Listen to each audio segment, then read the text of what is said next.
DeepSeek எப்படி VS Code connect பண்ணி உங்கள் ப்ராஜெக்ட்டை டெவலப் பண்ணுறதுன்னு இந்த வீடியோவில் பார்க்கலாம். ஸோ அதுக்கு நம்ம என்ன பண்ணிக்கலாம் அப்படின்னா, நம்மளுடைய க்ரோம் ஓப்பன் பண்ணிக்கலாம். ஓப்பன் பண்ணிவிட்டு ஜஸ்ட் என்ன சர்ச் பண்ணுறீங்க அப்படின்னா, DeepSeek API ஃப்ரீ அப்படின்னு சொல்லி சர்ச் பண்ணுங்கள். உங்களுக்கு வந்துட்டு நிறைய வெப்சைட் வரும். அதில் ஓப்பன் ரவுட்டர் AI அப்படின்னு ஒன்று இருக்கும், அதை கிளிக் பண்ணிக்கோங்க. ஸோ கிளிக் பண்ணிங்க அப்படின்னா DeepSeek R1 ஃப்ரீ அப்படின்னு சொல்லிட்டு ஒரு ஃப்ரீ சோர்ஸில் உங்களுக்கு கிடைக்கும். இதில் API அப்படின்ற ஒரு ஆப்ஷன் இருக்கும். அதை கிளிக் பண்ணிங்க அப்படின்னா ஒரு API க்ரியேட் பண்ணுறதுக்கான ஆப்ஷன் உங்களுக்கு கிடைக்கும். ஸோ அதையும் கிளிக் பண்ணிக்கோங்க. ஸோ உங்களுக்கு சைன்இன் கேட்கும். ஸோ நீங்கள் உங்களுக்கு கூகுள் வச்சு நீங்கள் சைன்இன் பண்ணிக்கோங்க. ஸோ இந்த இடத்துல உங்களுக்கு கூகுள் வச்சு உங்களுக்கு சைன்இன் கேட்கும். ஸோ உங்கள்கிட்ட அக்கௌண்ட் இல்லை அப்படின்னா அக்கௌண்ட்டை க்ரியேட் பண்ணி சைன்இன் பண்ணிடுங்க. ஸோ நான் ஒரு அக்கௌண்ட்டை க்ரியேட் பண்ணி சைன்இன் பண்ணிக்கிறேன். ஓகேவா? ஸோ கண்டினியூ கொடுக்குறேன். ஸோ என்னுடைய மெயில் வச்சு அதை ரிசீவ் பண்ண சொல்லுது. 1 செகண்ட் இருங்க, நான் சைன்இன் பண்ணி வந்துடுறேன். ஓகே, இப்போ பார்த்தீங்கன்னா சக்ஸஸ்ஃபுல்லாக எனக்கு சைன்இன் ஆகிடுச்சு. ஸோ சைன்இன் பண்ணதுக்கப்புறம் இந்த இடத்துல இப்படி தான் ஒரு ஆப்ஷன் கேட்கும், கிரியேட் கீஸ் அப்படின்னு சொல்லிட்டு. ஸோ இந்த கீயை வந்து நான் டெலிட் பண்ணிக்கிறேன். ஸோ இது எனக்கு ஒரு ஃப்ரீ கீ தான், ஆல்ரெடி இருந்த கீ தான். ஸோ உங்களுக்கு இப்படி தான் ஒரு பேஜ் வந்து நிற்கும். ஸோ இந்த இடத்துல நீங்கள் என்ன பண்ணிக்கோங்க அப்படின்னா, கிரியேட் கீ, அதாவது இந்த ஓப்பன் ரவுட்டர் அப்படின்ற அந்த வெப்சைட்லேருந்து நீங்கள் ஒரு API கீயை ஃபஸ்ட்டு கிரியேட் பண்ணிக்கோங்க.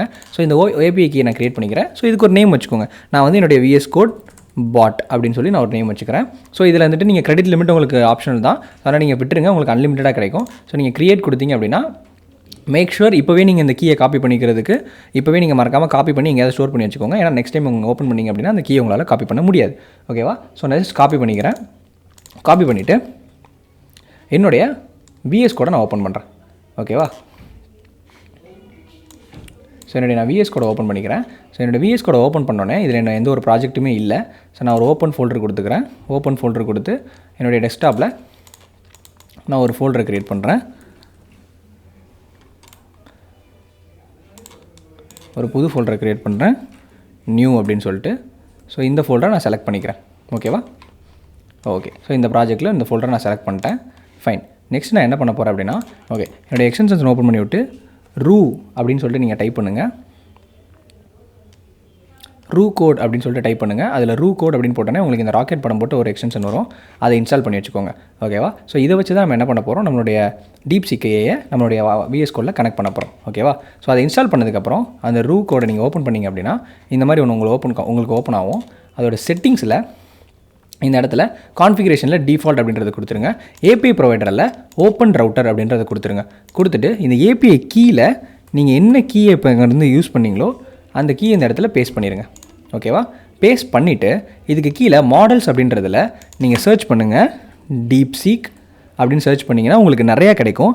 அதில் DeepSeek R1 ஃப்ரீ அப்படின்ற ஒரு பாட் இருக்கும், ஒரு மாடல் இருக்கும். அந்த மாடலை கிளிக் பண்ணிக்கோங்க. ஓகேவா? ஸோ அதை கிளிக் பண்ணிவிட்டு மித்த எல்லாமே நார்மல் ப்ரீசெட் செட்டிங்ஸ் தான். நீங்கள் கிளிக் பண்ணிவிட்டு இந்த இடத்துல டன் அப்படின்றத கொடுத்துருங்க. ஓகேவா? நீங்கள் கொடுத்ததுக்கப்புறம் உங்களுக்கு ஆட்டோமேட்டிக்காக இந்த மாதிரி ஒரு பாட் வரும். ஸோ இந்த இடத்துல ஜஸ்ட் இப்போ சக்ஸஸ்ஃபுல்லாக என்ன ஆயிடுச்சு அப்படின்னா, DeepSeek AI உங்களுடைய VS Codeோட கனெக்ட் ஆகிடுச்சு. ஸோ அதை டெஸ்ட் பண்ணுறதுக்கு நான் என்ன பண்ணுறேன் அப்படின்னா, நான் சும்மா டம்மியாக ஒரு ப்ராம்ப்ட் கொடுக்குறேன். Create a clone of Netflix login page in this project அப்படின்னு சொல்லி நான் கொடுக்குறேன்.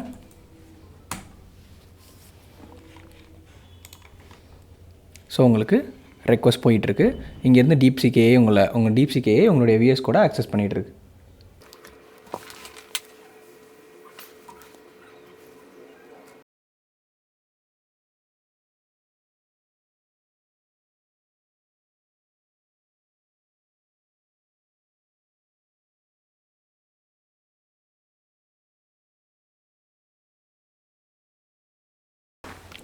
ஓகே, ஸோ இப்போ பார்த்தீங்கன்னா சக்ஸஸ்ஃபுல்லாக நம்மளுடைய AI நம்மளுடைய HTML ஃபைலை க்ரியேட் பண்ணி முடிச்சிருச்சு.